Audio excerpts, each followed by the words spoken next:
படைப்புங்கிறத நிலைநாட்டணும். இது வரைக்கும் பேச்சாளராக இருந்தாங்க, அவங்க கல்லூரியில் விரிவுரையாளராக இருந்தாங்க. இப்போ டெப்டி டைரக்டர் உலக தமிழ் சங்கம்.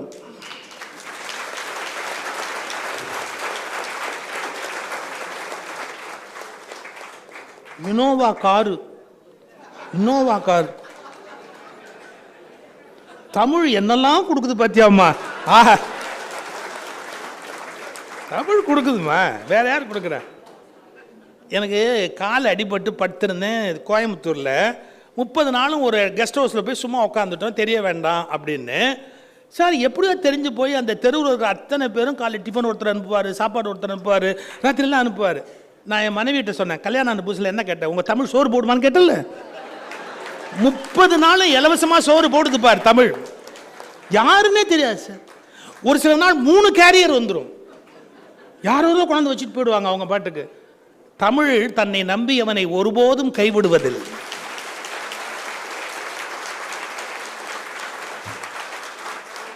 எங்களுக்கும் பெருமையா இருக்கு தமிழ் பேசுகிற நீங்கள் உயர்ந்த ஒரு பதவி.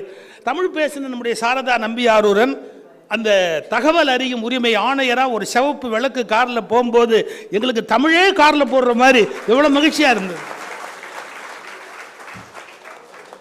வாங்கம்மா. பாத்திர படைப்பு.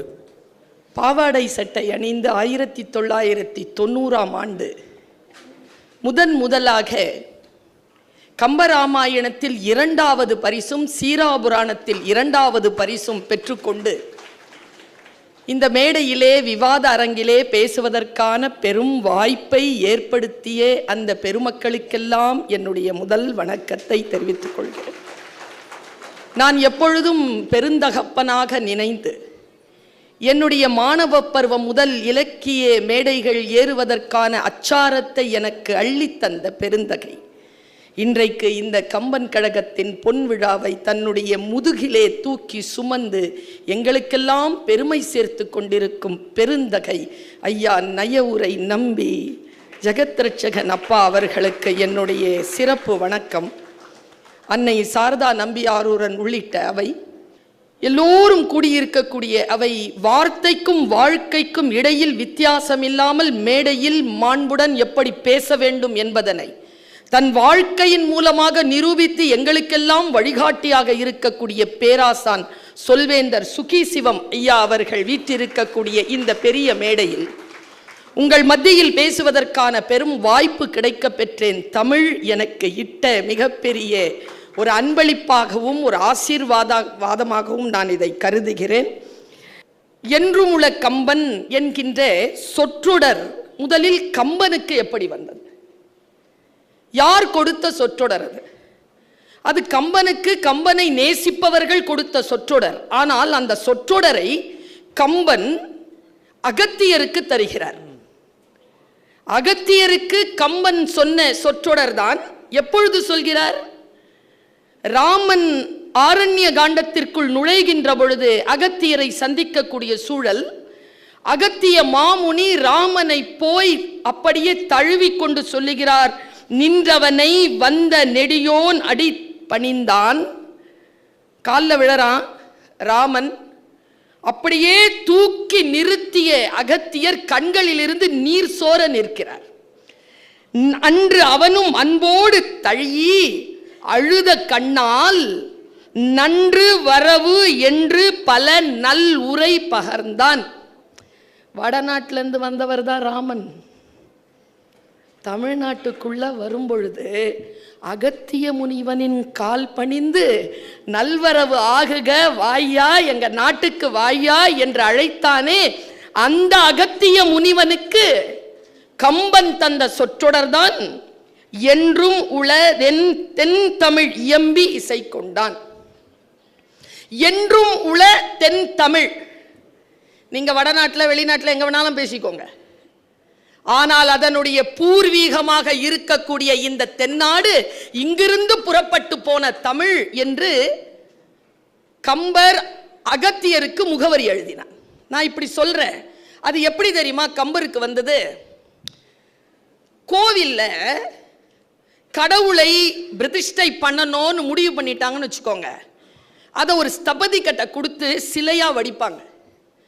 வடித்து முடிக்கின்ற வரைக்கும் அது சிலைதான்.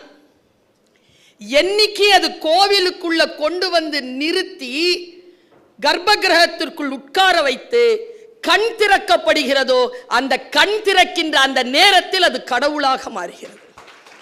அப்படி வடநாட்டில் இருந்து வந்த அத்தனை பாத்திரங்களையும் தன் கவிதைகளை வைத்துக்கொண்டு தனக்கான கருத்துக்களை வைத்துக்கொண்டு அந்த பாத்திரங்களை தன் தமிழால் கண் திறந்தான் பாருங்க. அந்த இடத்தில் தான் என்றுமுள தமிழ் என்கின்ற சொல்லை, தமிழ் என்கின்ற சொல்லுக்கு பதிலாக கம்பன் தன் பெயரை அங்கே கொண்டு போய் நிறுத்தி என்றுமுள கம்பன் என்று புகழ் கொண்டார். நான் எப்படி இதை சொல்றது? அவர் எங்க நண்பர் தான் முத்தையா, கொஞ்ச காலமா சரியில்லை. என்ன சொல்றார்? பாத்திரம் தானே பாத்திரம். ஏன் இடைநரகரத்துக்கும் வள்ளிநரகரத்துக்கும் வித்தியாசம் தெரியாதா எங்களுக்கு? உங்கள் பாத்திரம் தான் எங்கள் பாத்திரம் என்கிறீர்களே நீங்கள். நான் சொல்லுகிறேன், கவிதையே எழுத முடியாமல் கையிலே எழுதுகோலை கீழே போட்டு பாத்திரங்கள் வென்ற எத்தனை இடத்தை காட்டட்டும் உங்களுக்கு கம்பராமாயணத்தில். ஐயோ இவன் வடிவென்பதோர் அழகா அழியா அழகுடைய கம்பன் கீழே போட்டான். கவிதையே வரல அவனுக்கு. ராமன் என்கின்ற பாத்திரத்தை படைக்கின்ற பொழுது அந்த கம்பன் காட்டுகின்ற ரசவாதம் இருக்கல்ல, அதுதான் 50 ஆண்டு அல்ல, இன்னும் 1000 ஆண்டுகள் இருந்தாலும் இந்த மேடைகளில் கம்ப ராமாயணம் பேசப்பட்டு கொண்டிருக்கும் என்றால் அவன் வடித்த பாத்திரங்களின் பெருமைதான். அவர் என்ன சொல்றார்? ஐயா வேற அவர் கூட்டணி வச்சுக்கிட்டதா சொன்னீங்க. இல்ல முயற்சி பண்றாரு, நாங்க ஏத்துக்கல. யாரு இன்னும் முடிவு பண்ணல, எல்லாம் முயற்சியில தான் இருக்காங்க. வாங்க வாங்க, எவ்வளவு யார் வேணாலும் வாங்க, நாங்க தான் முடிவு பண்ணுவோம். ஏன்னா அவ்வளவு வெயிட்யா இங்க, அவ்வளவு வெயிட். அவர் என்ன சொல்றார்? the book is on the table. தர்க்க சரித்திரமா, the table is on the floor, so the book is on the floor அப்படின்னு தர்க்கம் பேசுகிறார். கிடையாது. பாத்திரங்கள் இருக்குல்ல, பல நேரங்களை நான் இப்படி துணிச்சலாக சொல்லுகிறேன், எழுத்தாளன் பாத்திரங்களை வடித்து கொண்ட நிலை போய் பல நேரங்களில் பாத்திரங்கள் அந்த எழுத்தாளனை பயன்படுத்தி கொண்டு தன்னை வடிவமைத்துக் கொண்டதுதான் கம்பராமாயணனுடைய ஆகப்பெரிய வெற்றியாக நான் கருதுகிறேன். இதுதான் கம்பனுடைய வெற்றியாகவும் நான் கருதுகிறேன். இப்படி சொல்றேங்க. நாங்க ஆரம்ப காலங்களில் சின்ன வயசுல ரொம்ப ஏழ்மையுடன் கூடிய வாழ்க்கையை வாழ்ந்தவர்கள் எங்க குடும்பம். 2வது மாடியில ஷீட் வீடு, மழை பெய்யும். அப்படி மழை பெய்யும் பொழுது மழை தண்ணி உள்ள ஒழுகும். எங்க அம்மா என்ன பண்ணுவாங்க, ஒரு சின்ன பாத்திரத்தை வைப்பாங்க. அந்த பாத்திரத்தில் மழை தண்ணி நிறையும். நிறைஞ்சதுன்னா அடுத்த நாள் தலை கழுவுனாலோ அல்லது சோறு வடிச்சாலோ அவ்வளோ நல்லா இருக்கும், பளிச்சுன்னு இருக்கும் சோறு. எங்க அம்மா ஒரு வாட்டி சொன்னாங்க, பாப்பா மழை எல்லாருக்கும் பொது, நாம கூரைக்குள்ள உட்காந்துக்கிட்டு சொம்புல பிடிச்சிக்கிட்டு இருக்கோம், கொஞ்சம் வெளியில போய் எட்டிப்பாரு, ஆறு, கடல், குளம், கிணறு எல்லாம் நிரம்பிக் கொண்டிருக்கிறது, கருத்து பொதுதான், தாங்கிற பாத்திரம் சரியா இருந்தால்தான் அது கடலாக, அது ஆறாக, அது கிணறாக வருகிறது. இல்லை என்றால் சின்ன பாத்திரத்தில் பிடிச்சி வச்சுட்டு உட்காந்துட்டு இருக்க வேண்டியதுதான். ராமாயணம் உலகம் முழுக்க புகழ் பெறுவதற்கு என்ன காரணம்? கம்பபாரதி ஜெயராஜ் அவர்கள் இப்போ 4 நாடுகளில் கம்பன் கழகத்தை தொடங்கி வைத்திருக்கிறார். லண்டன்ல இருக்கு, அமெரிக்கால இருக்கு, ஆஸ்திரேலியால இருக்கக்கூடிய அத்தனை இடங்களிலும் இருக்கு, இலங்கையில் இருக்கிறது, தமிழ்நாட்டில் அத்தனை மாவட்டங்களிலும் அவ்வளவு சிறப்பாக இயங்கிக் கொண்டிருக்கிறது. என்றால் என்ன காரணம் என்றால், கவிதை சொல்வதற்கு கம்பனை விட சிறப்பான கவிதைகளை நீங்கள் தேடிக்கொள்ளலாம். கருத்து என்று சொல்ல வந்தால் திருக்குறளை மீறிய ஒரு கருத்திற்கு உரியவர்கள் என்று நாம் மார்த்தட்டக்கூடிய அளவில் திருக்குறள் மிஞ்சிய ஒரு கருத்து களஞ்சியம் தமிழ்நாட்டில் இல்லை என்று சொல்லிவிடலாம். அது வான்மறை, தமிழை ஏற்கனவே இருக்கு. எதுவாக இருந்தாலும் அந்த பாத்திரத்தில் மீது ஏற்றி அந்த பாத்திரத்தை வடிச்சார் பாருங்க. நான் இப்படி சொல்றேங்க, நான் இதை வாதமாக வைக்கிறேன், அதை நீங்கள் முடிந்தால் வாதத்தில் என்னை எதிர்கொள்ளுங்கள். ஒரு பாத்திரம் வால்மீகி அப்படி படைக்கல. இப்போ கும்பகர்ணன் இருக்கார்ல, இதில் போட்டிருக்கு எங்களுக்கு, அவர் படுத்துக்கிட்டு இருக்காரு. அதுக்கு முன்னாலே அவர் கேட்டார், பேசுவது மானம், இடை பேணுவது காமம், படா அப்படின்னு போய் படுத்து தூங்கிட்டார். அப்புறமா அவரை எழுப்புறாங்க. எழுப்பும் பொழுது அவர் கேட்ட முதல் கேள்வி என்ன?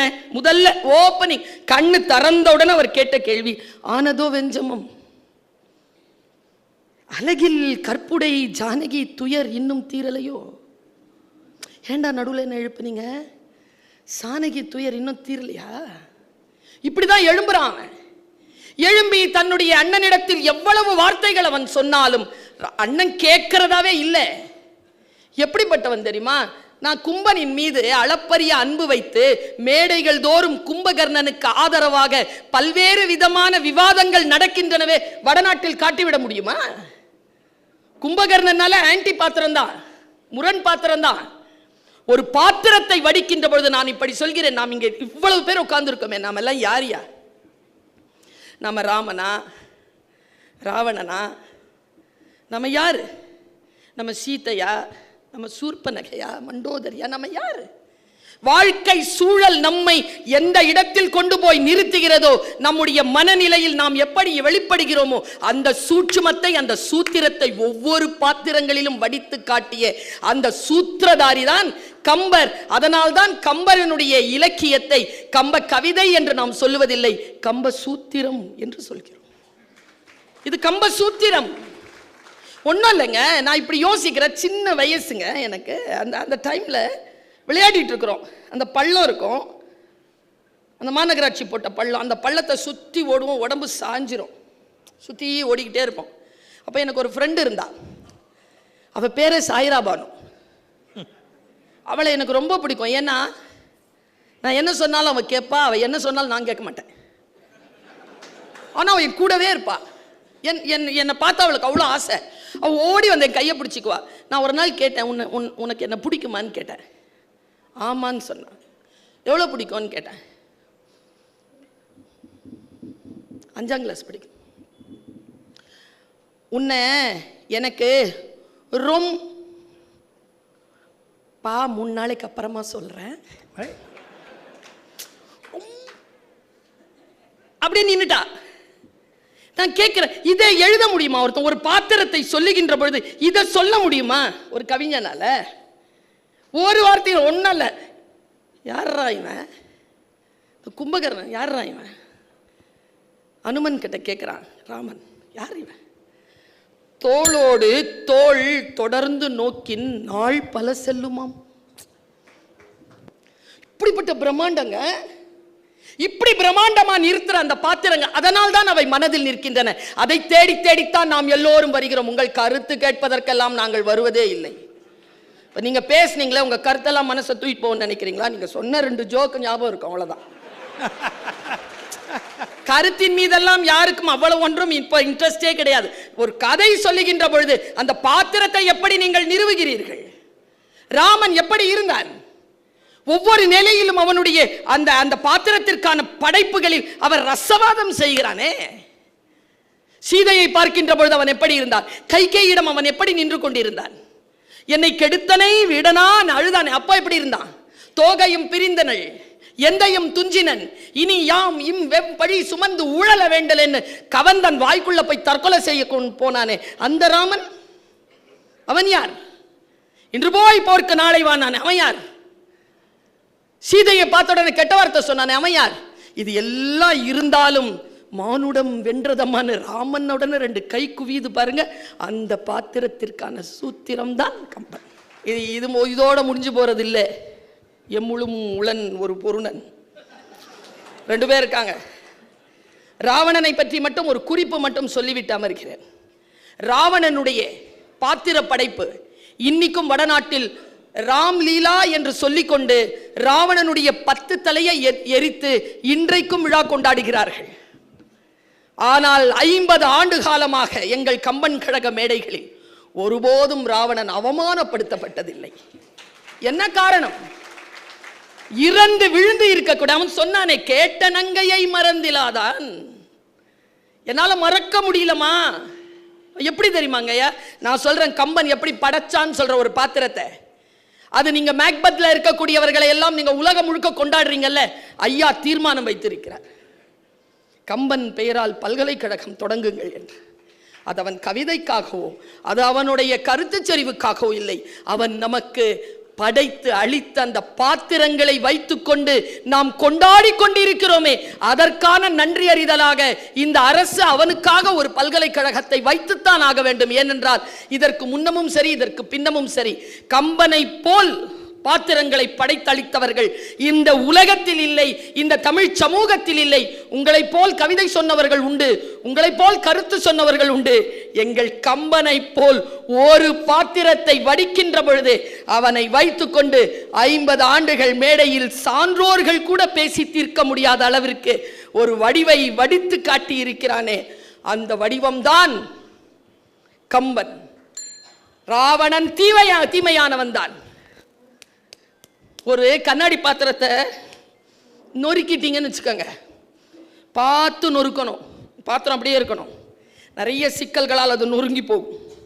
அப்படிதான் காமம் என்பதனால் நொறுங்கி கிடந்த அந்த பாத்திரம் ஒரு சின்ன அப்படி தட்டின உடனே விழுந்துருச்சு இல்ல, அப்படி விழுந்த உடனே அது விழுந்து கிடக்கிற அவனை பார்த்து மண்டோதரி புலம்பிய புலம்பலும் கவிஞன் எழுதிய கவிதையும் அந்த பாத்திரத்தை மும்மடங்கு பொலிந்ததாக நமக்கு முன்னால் நிறுத்தி இருக்கிறது என்றால், வாலியை அப்படி நிறுத்தி இருக்கிறது என்றால், நம்முடைய கும்பகர்ணனை அப்படி நிறுத்தி இருக்கிறது என்றால், கூனியையும் கைகேயையும் நிறுத்தி இருக்கிறது என்றால், முதன்மை பாத்திரங்கள் மட்டுமல்ல துணை முரண் பாத்திரங்களையும் மிக அழகாக செதுக்கிய அந்த கம்பன் தமிழ் போல் என்றும் இருப்பான். காரணம் அவன் வடித்த பாத்திரங்கள் அப்படி என்று சொல்லி வாய்ப்பளித்தமைக்கு நன்றி பாராட்டி நிறைவு பெறுகிறேன். நன்றி. பாத்திர படைப்பு பேசணும்னா அதுக்கு நடிப்பும் வரணும் அப்படிங்கிறது நமக்கு இத்தனை நாள் தெரியாமல் இருந்தது. பேசினா போகிறோம் அப்படி ரொம்ப அந்த வரத்துக்கு 4 நாள் ஆகுமா. Dramatic presentation. அது 2 விஷயம் ரொம்ப குறும்பாக சொன்னாங்க, கவனிச்சிங்களா? ரொம்ப குறும்பாக. வடக்கேந்து வர்றவங்கெல்லாம் தமிழை மரியாதையாக கும்பிடணும்னாங்க. சும்மா வாய் நீட்டக்கூடாது. அகத்தியன் காலில் யார் விழுந்தா? ராமனே விழுந்துட்டான். ராமனையே விழும்போது ராமனை சொல்றவங்களும் விழப்படாத. அந்த தமிழை கும்பிட்டுட்டு போகணும், கொடையப்படாது. ஒரு மெசேஜ் டெப்டி டைரக்டர். 2ஆவதா ஒரு விஷயம் சொன்னாங்க, அது ரொம்ப பயங்கர சிந்தனைக்குரியது. ராமலிங்கம் ஐயா பேசினார் பாருங்க, அது மேலே அவங்க ஒரு கமெண்ட் பாஸ் பண்ணாங்க பாருங்க. நீங்கள் சொல்கிற கருத்தை இல்லாமல் நாங்கள் கேட்டுக்குவோம். சும்மா அவங்க 2 ஜோக்கை கேட்டு கக்கன்னு சிரிச்சிட்டு போவோமே ஒழிய நாங்கள் எப்படி உங்கள் கருத்தை கேட்போம் அப்படின்னாங்க. உண்மை, ராமனுடைய கருத்து மட்டும் இந்த நாட்டில் உண்மையாகவே நிலவி இருந்தால் இந்த தர்மஸ்தாலாவிலிருந்து பிணங்கள் எடுக்கப்பட்டு இருக்க முடியாது. என்ன ராமனுடைய கருத்து நமக்கு? ராமன் ஒரு வழிபடு பொருளாகிவிட்டான், ஒரு பேச்சு பொருளாகிவிட்டான், இன்னும் வாழ்க்கையின் மையமாகவில்லை என்பதை துணிச்சலோடு அவர் பதிவு செய்தார். அது அவருடைய மெசேஜ். எடுத்து